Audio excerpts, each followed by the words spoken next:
नमस्कार मित्रांनो, सजीव संरक्षण आणि जागृती बहुउद्देशीय सामाजिक संस्थेच्या पाठपुराव्याने नायलॉन मांजामध्ये अडकलेल्या कावळ्याचा जीव वाचला।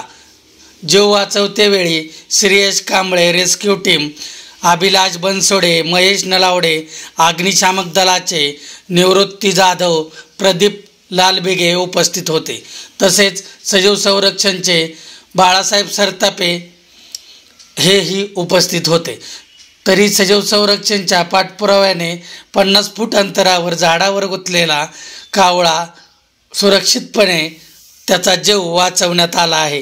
तरी पतंग उडवणाऱ्यांनी एक दक्षता घ्यावी की प्रत्येक जीव आणि जीवाचं जीवदान हे मोलाचे असते।